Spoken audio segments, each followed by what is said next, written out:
Mike and I had a great time sitting around the table with John and Tammy, talking and laughing. The first question I asked for the interview was to tell us about their reaction when they first learned that their son Duncan was diagnosed with autism. Well, when I first heard the words autism, I remember I was standing in the kitchen and Tammy had just told me, and the image that went into my mind was of this old television commercial from, it has to be at least 30 years ago, of an autistic boy who was sitting on the floor just kind of rocking back and forth, nonverbal, didn't respond, and I thought, well, that's not Duncan. He responds to us, he laughs, he plays, he interacts with us. But of course, we've since found out that autism is an entire spectrum of symptoms, and Duncan is definitely on it. Well, you guys, the theme of this session is delighting in your child. And, you know, parents really do generally delight in their children. But sometimes as you're just dealing with all the issues and the projects that have to go into working with our kids with special needs, it can seem to drown out that ability to enjoy the process.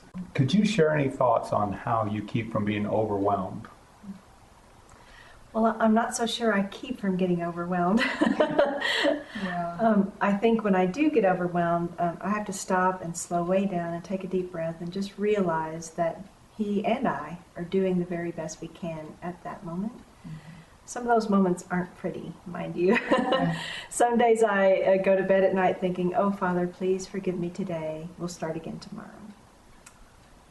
I think it's much easier for me to delight in my child. He is so awestruck, and he is so naive, and he has such a great wonder of the world attitude, and I get to be a part of that. He is severely delayed in his language, and so he has a toddler-like way of communicating, and so he says things every single day that just crack us up. I can't think of any specific examples right now, but it helps me to laugh. It helps to lighten the mood. It helps to break up a moment that might otherwise be tense. So it kind of sounds like it's pretty easy to delight in Duncan, although you did refer to some harder days. Is it always easy, or share with us about those, a little more about those challenging times? Yes, it's real easy for me to say how wonderful he is, but every single day he also challenges. He is very physically demonstrative. He has very extreme proprioceptive need, and so he hugs me, he jumps on us. We call it getting tiggered in the morning. Okay. So he comes and jumps on us in bed. He pulls my earrings out of my ears. I can't put any hair ties in my hair because he pulls them out. That could be challenging. It is. Yeah.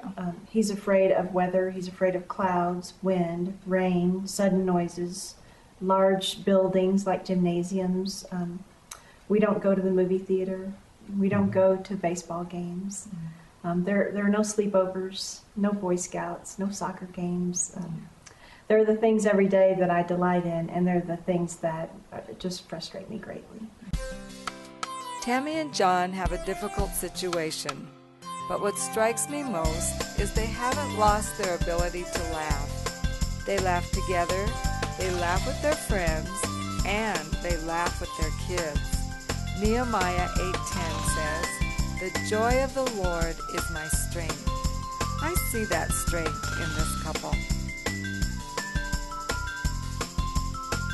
That's great. All right. Well, you know, Temple Grandin talks about capitalizing on an autistic child's black and white approach to things and using that to give them rules, or, you know, you could call it guidelines, that they can use that strength on black and white to use those rules to work with some of the areas that they would not get intuitively.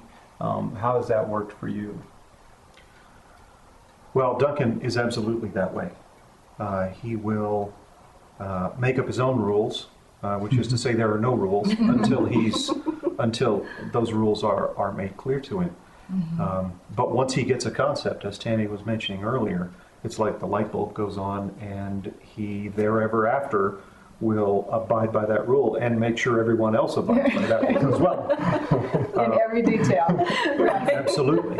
So Yeah. somewhere, this is certainly not something that we taught him in an educational session, but he learned that you put your baseball cap on with the brim forward. So as we know in our society, you can, it's all the way around the 12 hours of the clock, the way people wear those hats. Well, so just for a joke, I'll put my baseball cap on backwards. And he'll say, no, Dad. And he'll move it around for me. So to him, anything other than the front is wrong. Okay. John and Tammy, how do you work together in raising your son Duncan with a really positive perspective? I mean, a positive perspective on your part and his part. We work together best by tag teaming each other, as he said. He knows me. He knows when I'm getting spent, and sometimes he'll just go to me and say, why don't you go get a cup of coffee? And I don't argue, I just get in the car and go, because obviously I need to. Right. But sometimes I think women especially, we just tend to give and give and give until we're past our point of coping. I think John's really good at seeing me before I get to that point, so things don't degenerate, and that helps a lot for us to keep a positive atmosphere in our home. We asked John to share what has worked for him in maintaining that joy in his home. It's always come down to leaning on God. There's no chair here for God, but He is ever present in our lives every day. And without Him, we would not have made it. That is absolutely the truth.